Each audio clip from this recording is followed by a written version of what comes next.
Good evening.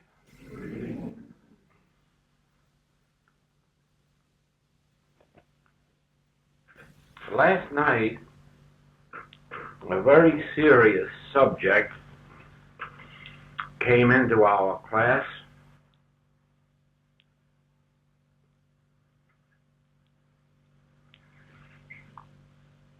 With the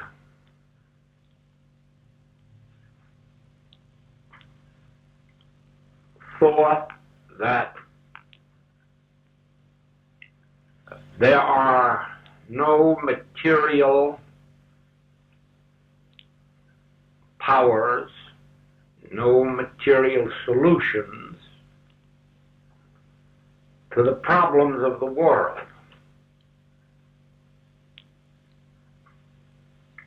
In past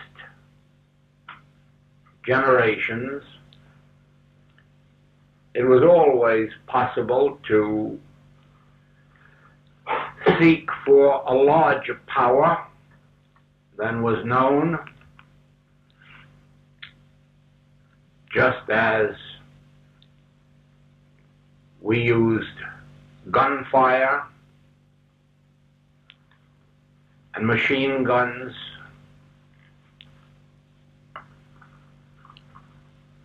large cannon, and finally airplane bombs, and eventually atomic bombs. And each time that a country discovered a bigger power, they were able to defeat all the countries that had not such great power.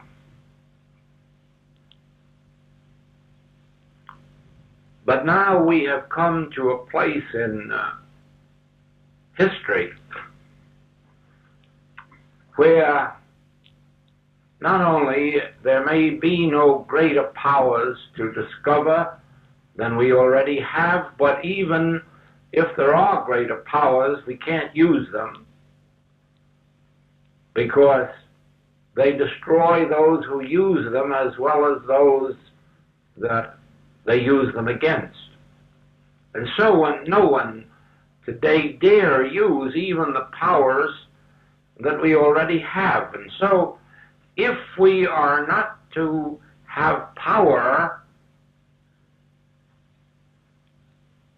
to bring about peace, harmony, or abundance, how are we to solve the problems of today?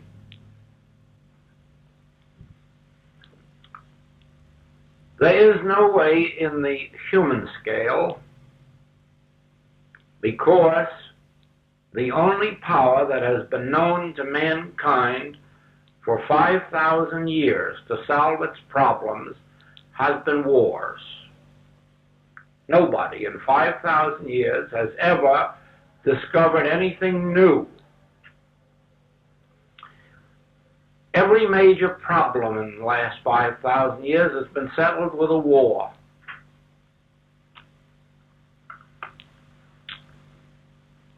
And of course, nobody ever dreamed of any other power because it has been demonstrated that you cannot even make agreements that are binding on anyone.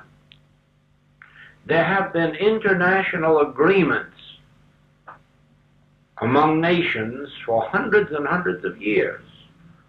No nation has ever lived up to one of those agreements any longer than it suited their convenience. When it no longer suited their convenience, it became a scrap of paper and it was destroyed. And so it is foolish to believe that all of a sudden we are going to solve the world's problems by agreements, because we aren't. It makes no difference who signs the agreements. Their word is no good. And it makes no difference who it may be. Their word is no good. Only as long as it suits their convenience for it to be good. And with the world in the state of commercial development that it is today, all wars would be commercial wars. All wars would take place because of economics. And so,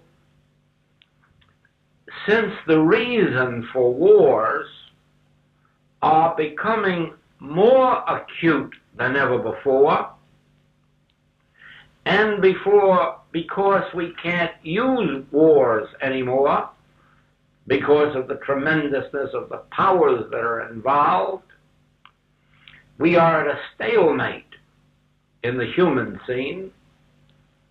We are at a position where we cannot go forward and we cannot go backward, and we cannot solve a problem by any means now known. And this means that unless a whole new principle is discovered, a whole new principle of solving national and international problems is discovered, that the world will just stumble forward into destruction.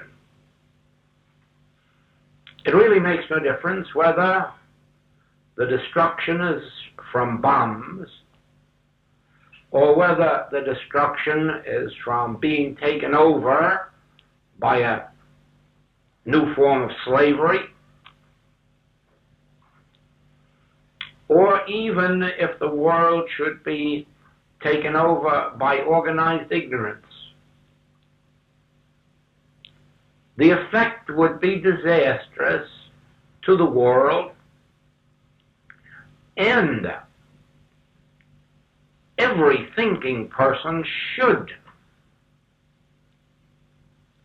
search the papers, the magazines, the speeches of those in high public office, and see if they can find one shred of hope that any one of these high officials or men in high places of leadership have one single contribution to make to the world.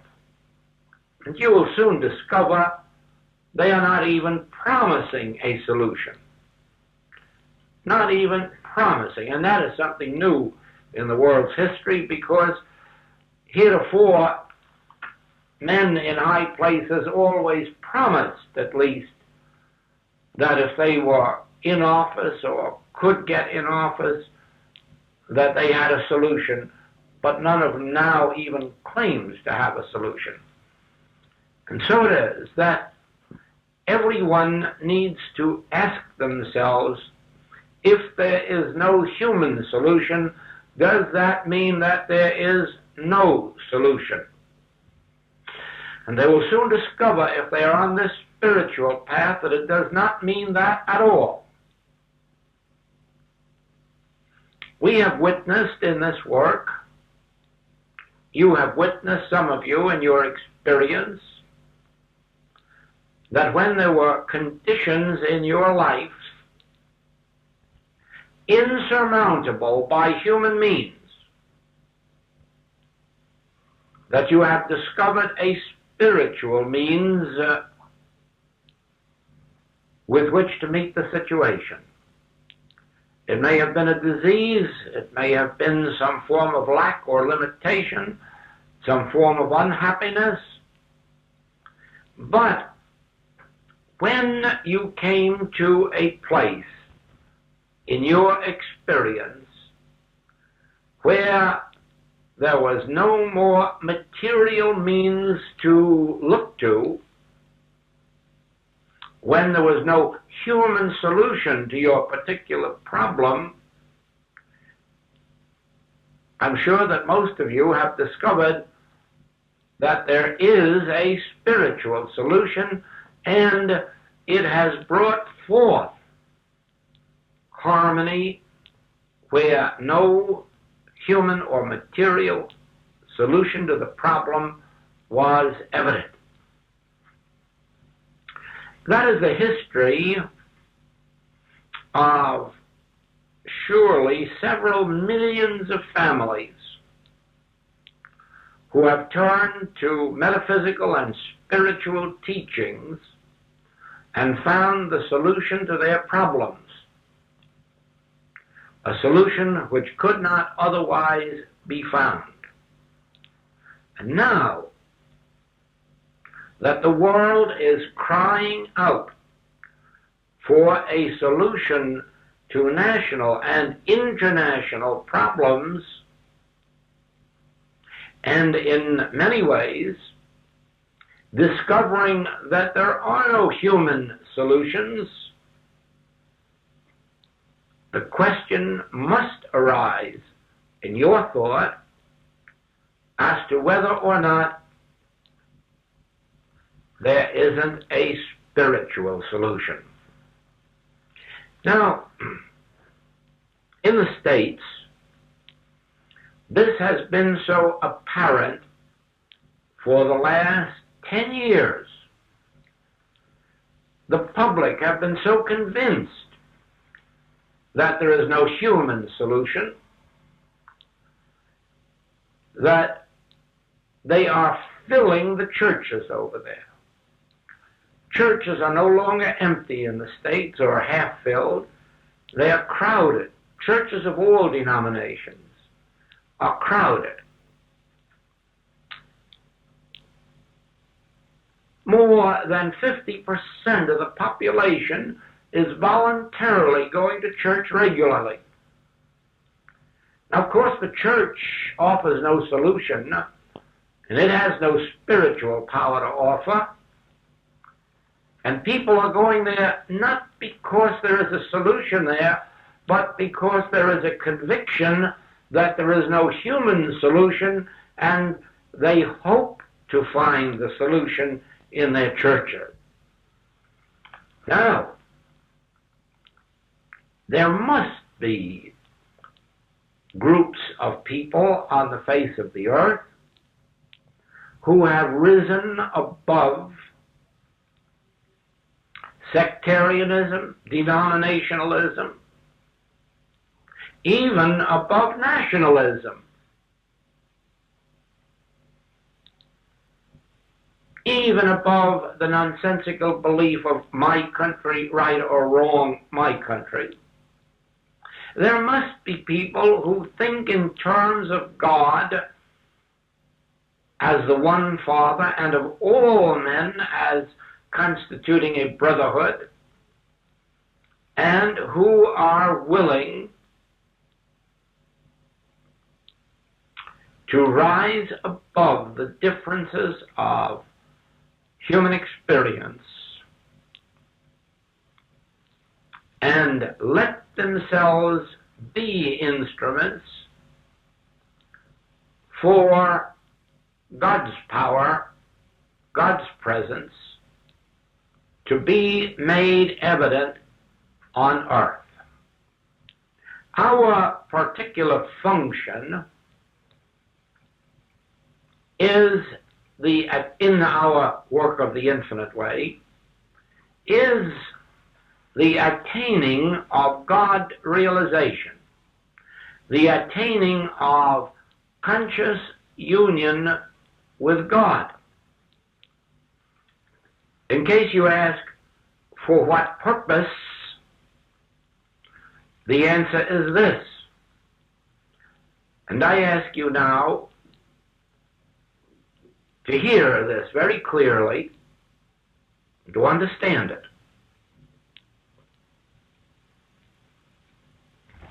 This room in which we are seated is a room. It has walls and a ceiling and a floor, but it has no feelings, it has no emotion. It's just a room. If we who are gathered here now are to experience love, it can only come through your individual and collective consciousness and in no other way. If this room is to be a temple of God, if it is to be a house of love, it can't be that by virtue of its walls or ceiling or floor. It can only be that by virtue of your consciousness. If you admit love into this room through your consciousness, we will all feel it. And love will be a power. Now, if you or I withhold love from our consciousness by indulging hate, jealousy, animosity, competition, greed, anger, lust, injustice, unkindness, gossip, rumor. If we indulge those things, love has no inlet into this room. Love can only come into this room through a consciousness that is devoid of all of those negative emotions and qualities I have just named.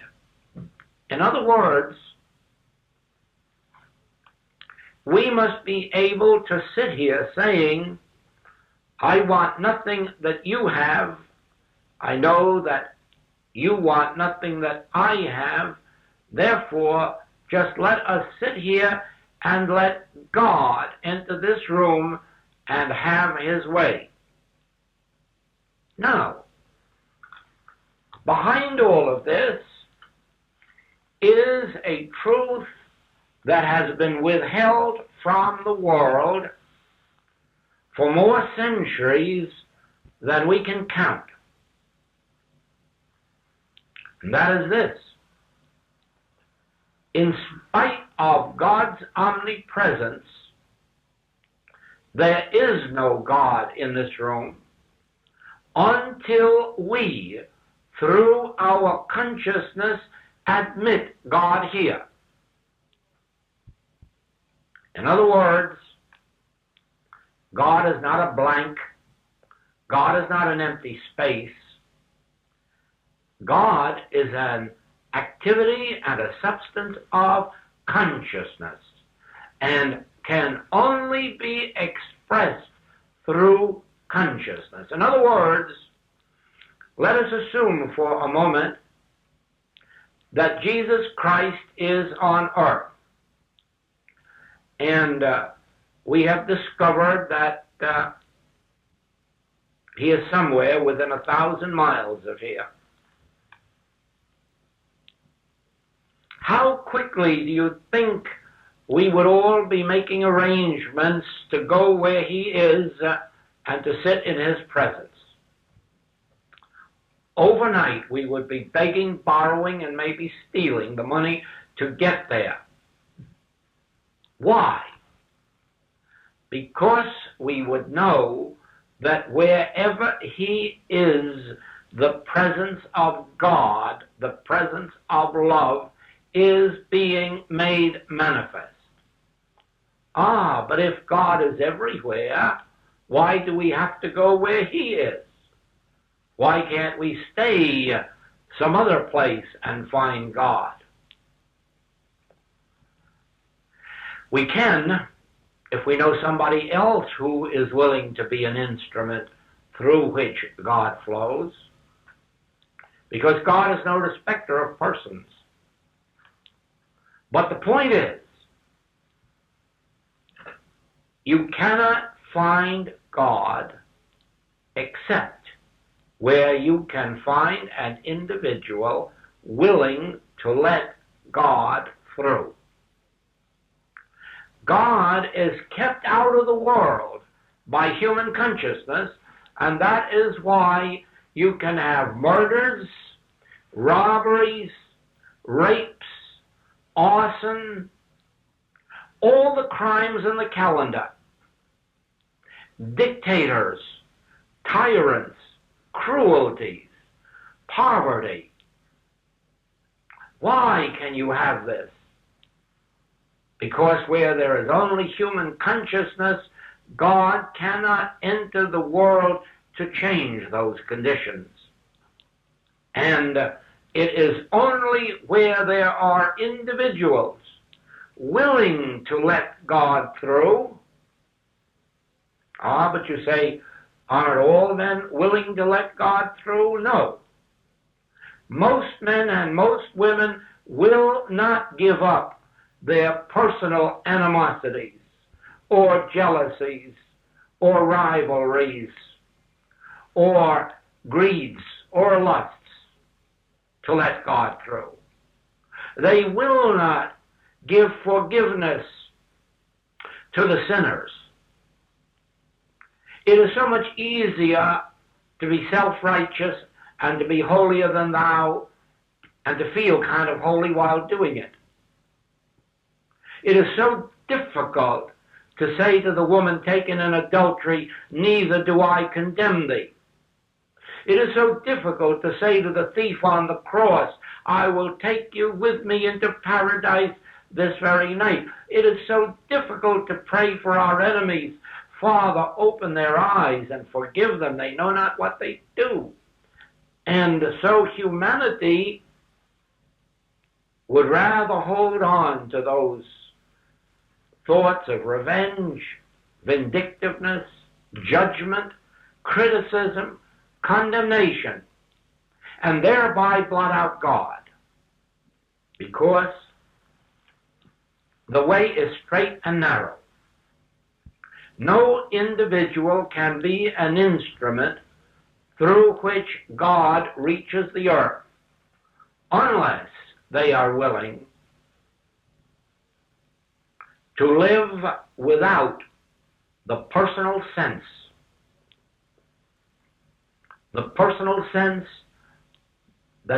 that gloats or is happy in the sinner's punishment, rather than being happy in the sinner's forgiveness. The average person is far too much concerned with their supply, rather than being concerned with a neighbor's supply.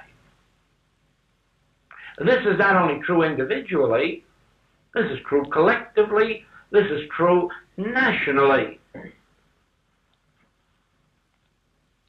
I served on a committee for many, many years called the Friends of China that tried to get our own government to send the food to China that we were sending out into the ocean to be thrown overboard, and could never succeed. Couldn't succeed. No, it was better to throw it overboard than pay the expense to ship it to China, where people were starving. This is not only an individual thing, this is a collective emotion that keeps God out of this universe, for God can only enter through love. And there's only two kinds of love that admits God. It isn't the love that you have for your children. That doesn't admit God anywhere. It isn't the love you have for husband or wife or parent. That doesn't admit God anywhere. That's all personal. There are only two kinds of love that admits God into this world. That is loving God supremely and loving thy neighbor as thyself. All other forms of love, even the kind of love that's willing to go out and die for the flag, is selfish love, is personal love. It has no relationship to God love. Yes, if we were equally willing to die for our enemy's country, that might be different. If we were equally willing to die for our enemy, that might be different. God is love. Let no one misunderstand that. But the Master made it very clear that he wasn't talking about loving his mother or his brother or his sister. Thou shalt love the Lord thy God with all thy heart and with all thy soul, and thy neighbor as thyself. And thou shalt pray not for your friends, it profiteth you nothing, but pray for your enemies, that ye may be the children of God. And so you see, there is a way not only to end the possibility of a hot war, but to stop this cold war too. That way is love. The love of God and the love of a neighbor, which would enable us to be so free of judgment, condemnation, criticism, in the realization that whatever wrongs are being committed on earth or were committed on earth are only being committed because of stupidity. They know not what they do. That means stupidity, ignorance, dumbness. They know not what they do. Therefore, Father, let's forgive them, and while we're forgiving them, let us open our consciousness and admit God into this world. And this is one way to start it. You start with this room, and then you branch out. Well, let's start with this room. Let each one of us here realize now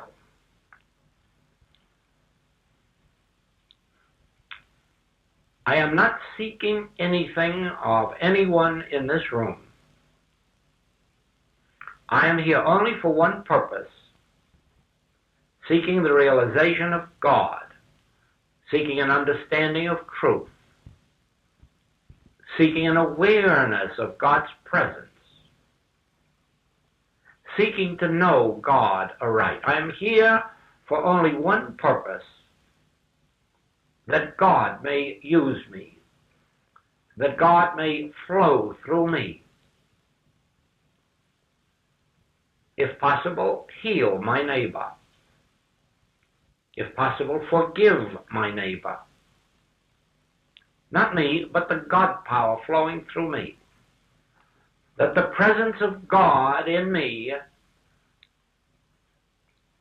may heal those around me, may uplift them, may reform them, may forgive them, may enrich them. That this Spirit of God which now flows through me may be a light unto my neighbor's feet, a blessing, a benediction to all who are in this room. And may I ever come together, this night, tomorrow night, next week, next month, next year, wherever I meet, for the purpose of spiritual enlightenment. May my consciousness be a blessing. May God in me be a blessing and a healing agency and a redemptive influence to all those with whom I am gathered together, and all those who may be touching my consciousness from near or far, be they friend or foe. Still, if they touch my consciousness, if they think of me, let them find in my consciousness an emptiness of self, an emptiness of judgment, criticism, condemnation, an emptiness of fear or hatred or competition. And let them find in my consciousness the fullness of God. God has said, Son, thou art ever with me, and let me feel now, Father, that thou art with me, and that thy presence is a benediction to all who are here, that through my consciousness thy presence may be felt by all who touch my consciousness. And then you will find that this room is filled with love, with healing grace, with forgiveness, with spiritual uplift, and with the substance of infinite supply. And you never know who will go out of this room and find that for which they are seeking, peace, the peace that passeth understanding, and signs following. Now, as we practice that in this room, in our classwork, and our tape recordings, we have made a start, but it is only a start, because now we have another place, and that is our home. And while ordinarily we may believe that our home is the center of love, actually it isn't, because in it there is far too much of an indulgence in criticism and judgment and condemnation, in lack of understanding and lack of cooperation. And therefore we must now turn our home into a temple of God. And we do that in the same way that we do with our classroom or our lecture room.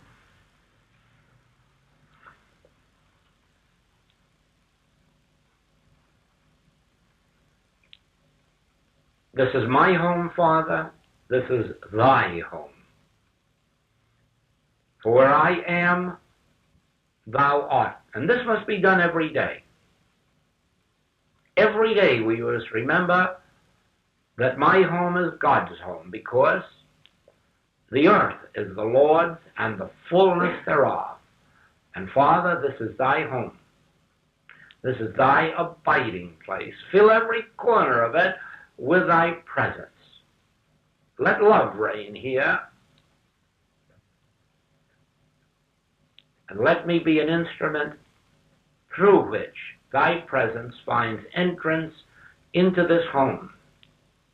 My consciousness can only be an instrument for thy presence as my consciousness is devoid of human emotions, negative emotions, negative feelings, negative actions.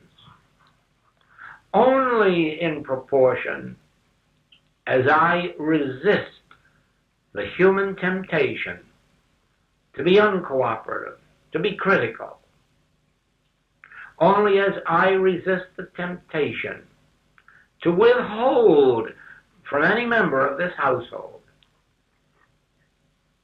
can I block God's entrance into this home. But as I more and more realize that my function in this household is to be the instrument through which God is to find entrance, I must purge my consciousness of its human qualities. I must quickly forgive and quickly forget. I must forgive injustices, forget offenses. I must realize that God neither judges nor condemns, nor must I. I must acknowledge that God's forgiveness is 70 times 7, and so must mine be. I must acknowledge that love can only find entrance into this home through a consciousness devoted to God and to my neighbor. Therefore, not only will I express love, patience, kindness, cooperation in this home, but I will attempt to love my neighbor as myself. My neighbor down the street, my neighbor in the shops, my neighbor in the school, my neighbor in the office, my neighbor. Then does my consciousness become like the consciousness of Jesus Christ. It becomes a transparency through which God's grace enters and blesses the multitudes. Those who are in classrooms must practice this in their classrooms so that the classroom becomes a temple of God. Those who work in the law courts must practice this in the law courts so that the law court becomes a temple of justice, a temple of equity, a temple of love.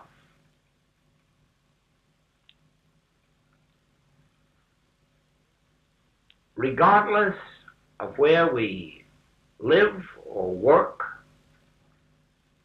regardless of where we function on the human plane, let us remember that God does not enter except through a consciousness that is a transparency for God, that is willing consciously to let itself be used, that God find entrance.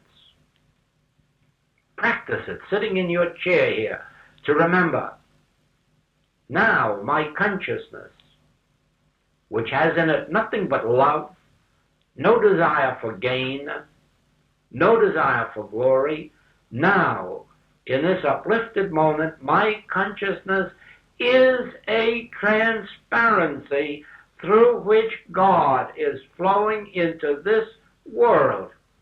And because God cannot be limited in time or space, because God cannot be limited by walls, the entrance of God into this room is flowing out of this room all up and down the street, and all up and down the nation, and across the waters.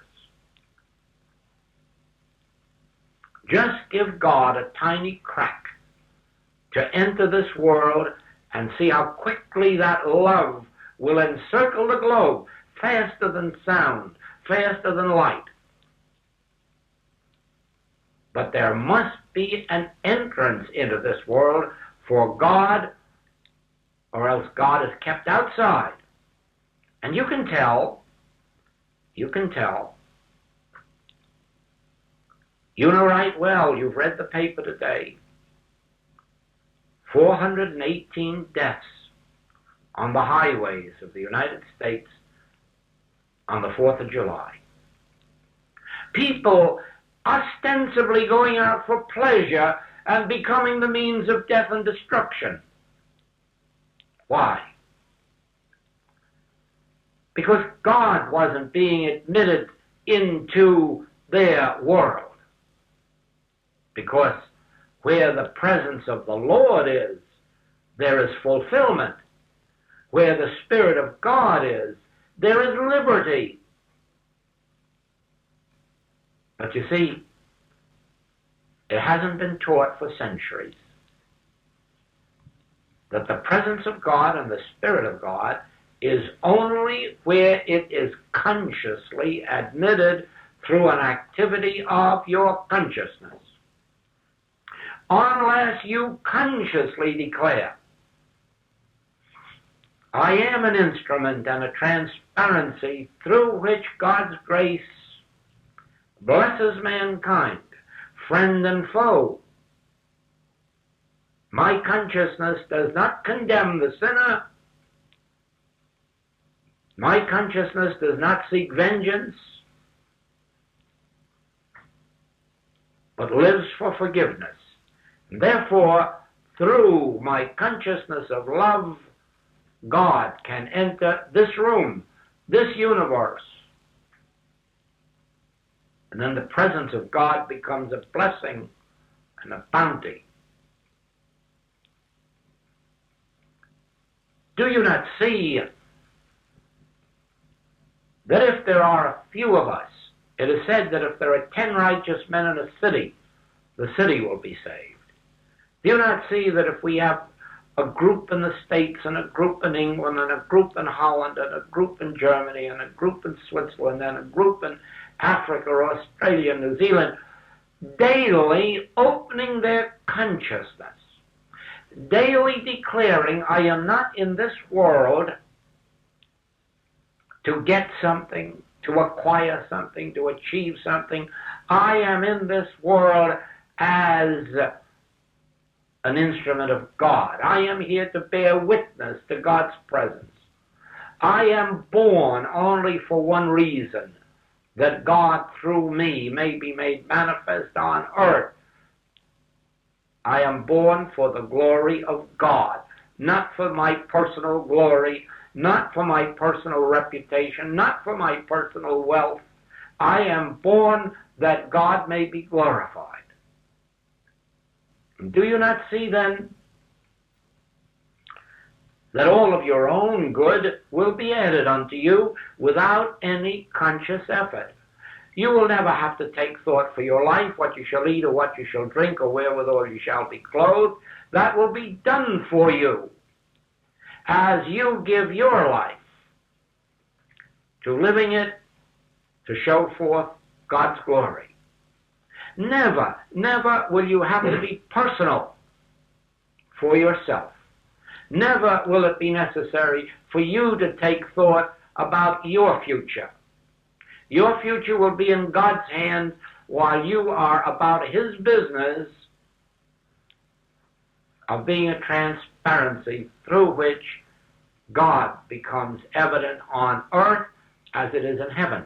We talk about the second coming of the Christ. Let's have a first coming, here and now. There is only a coming of the Christ when there is a transparency through which it can reach earth. And we cannot be a transparency if our lives are being lived only for our own purposes, just for our own satisfaction, or our own wealth, or our own fame, or our own families. We become a transparency for God when we dedicate ourselves to a love of God and of our neighbor as ourselves. There must be a dedication of our consciousness. And then we need only take 10 minutes at a time, 2 or 3 times at a day, for this realization. Where I am, God is.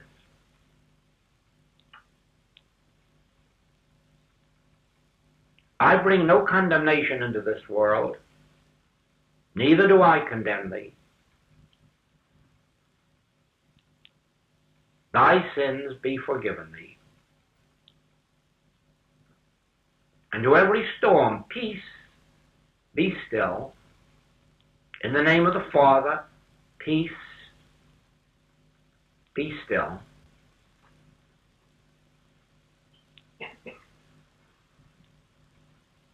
That through my love of God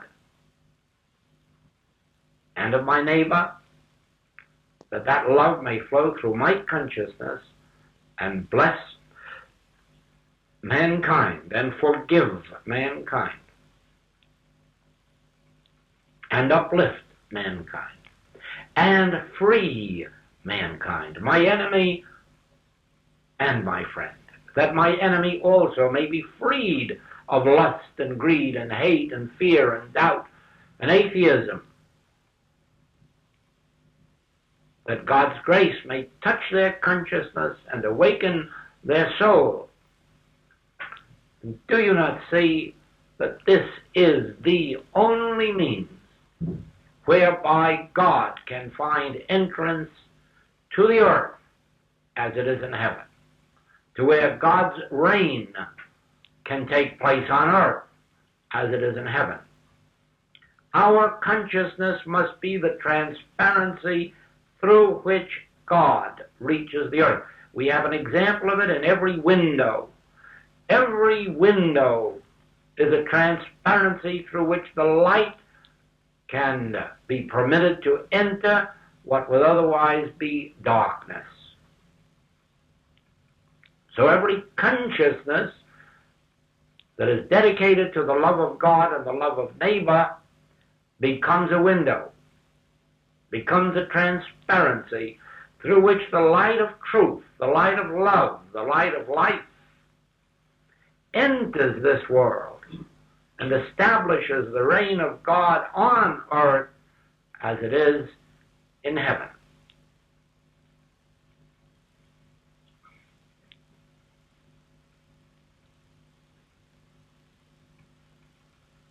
A minister told me that one night he had been speaking in a church, and after the talk,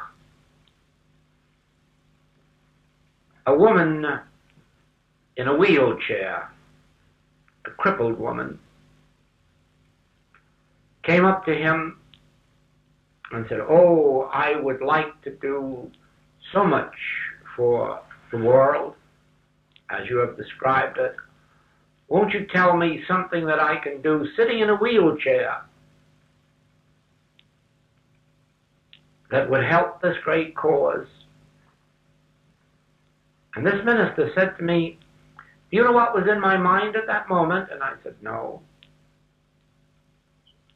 He said, "I was praying, wishing that there'd be a Christian Science practitioner here who could lift this woman up and set her free so that she could do the work she wanted to do."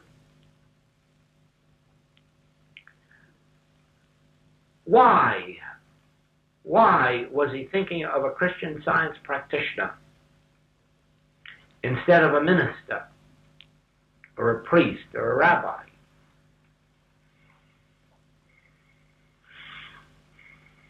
Even though he didn't know the reason, beyond the fact that he knew that an understanding practitioner might have healed that woman, what he didn't know, but what he really meant was this: any individual dedicated to God and to man to such an extent that they have given up the personal sense of life becomes a healer. And there is no other way whereby a human being can become a healer except to have a purified consciousness.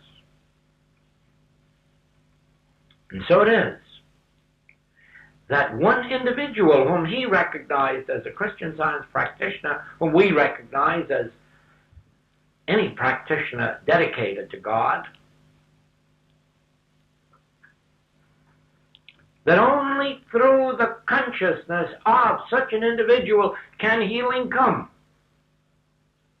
That going to church regularly and going through all the services and all the rituals and performing them and having all the titles still doesn't admit God as healing consciousness.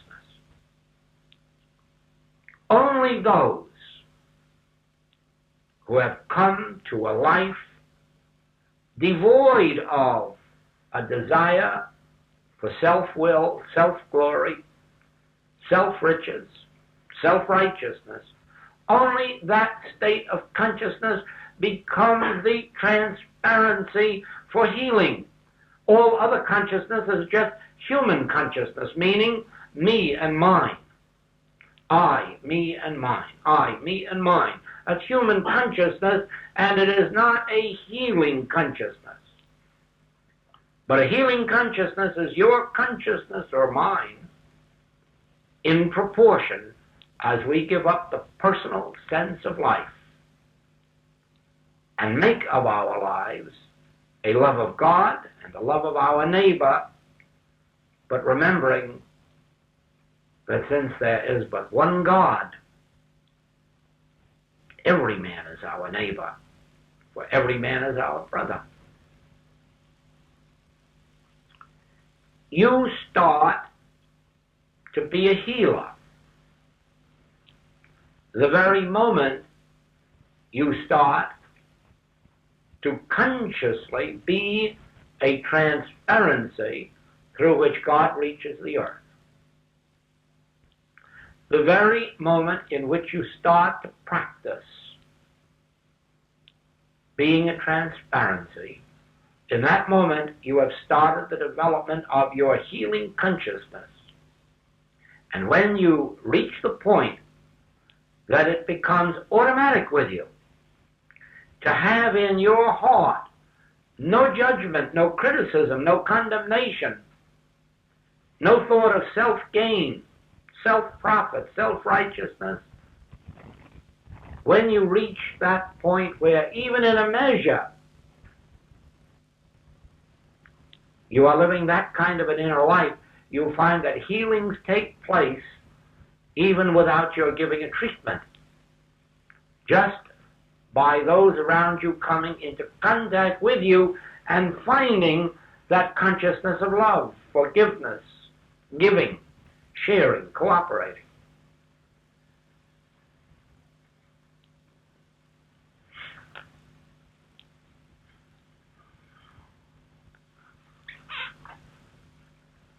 Now, we come back to this world problem. Don't be an ostrich. Don't hide your head in the sand and say there are no problems.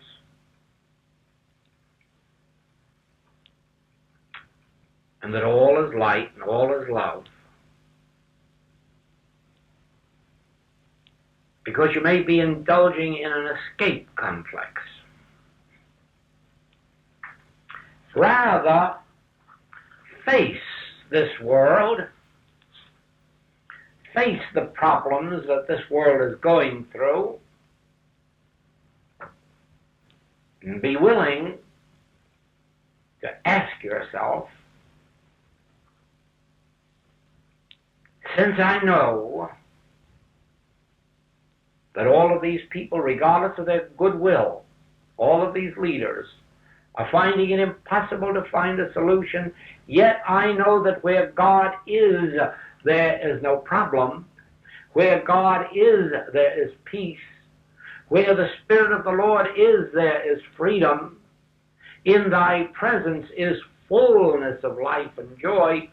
Therefore, I now know the solution to this problem. God's presence must be brought to earth. God's presence must be consciously admitted into this world. A window must be opened. Shades must be lifted so that the light can enter. And since our consciousness is the window, if God is not entering through our consciousness, it is because our consciousness is soiled. And it is only soiled with one kind of dirt, and it spells itself S-E-L-F, self. I, me, or mine. When we begin to clean our consciousness, when we begin to realize less and less of self, more and more of love, more and more of forgiveness, more and more of praise, glory, gratitude, more and more of a willingness for God to touch the consciousness of the sinner, the tyrant, the ignorant, the atheist.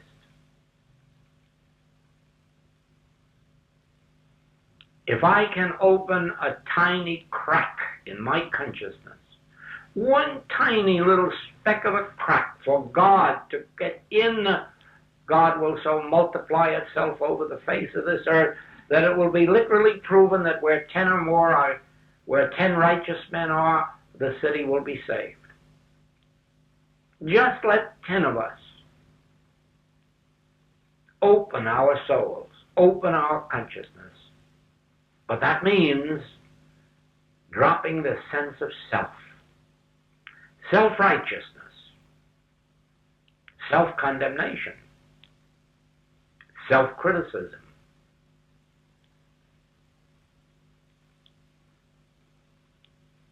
Let us accept ourselves as living witnesses to the presence of God. Let us learn literally to take no thought for what we shall eat or drink or wherewithal we shall be clothed. Let us learn to awaken in the morning and after realizing God's presence, do that which is given us to do, whatever it may be. And do it to the best of our ability and go on to the next thing. Long before we come to the end of the tasks that have been given us, new tasks will be given to us. And with it, recompense, recognition, reward. Not because we seek them, but because they are the added things. We seek nothing but the opportunity to do the work that is given to us to do. If we must write a letter of condolence, let us write it now. If we must write a letter of comfort to someone, let us write it now. If we must write a letter of thanks to someone, let us write it now. If we must speak a word of thanks or praise or gratitude, let us do it now. If there is a cupboard to be cleaned, let us clean it now. If there are some old clothes to be given away, let us give them away now.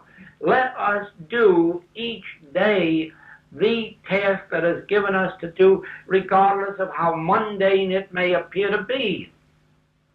And if we fulfill that which is given us to do now, we will find that more important things and eventually more spiritual things will be given us to do. But not until we have done that which is already given us to do. And one of those things, always remember, is filling our own consciousness with love, forgiveness, gratitude, praise, loyalty, devotion. Not only to God and King, to our neighbor as to ourselves. You see, the reason that the Master said, the way is straight and narrow, and few there be that enter, is that people for countless centuries have been taught to expect God to do something. And it can never happen that way. It always is the other way. Ye shall know the truth, and the truth shall make you free. The obligation is always up to ye. Ye must forgive 70 times 7. Ye must forgive the sinner. Ye must pray for the enemy. Ye must know the truth. Ye must do this and ye must do that. And that's why so few enter. It's so much easier to sit back and say, God will do it, or God is doing it, or God ought to do it, but there is none.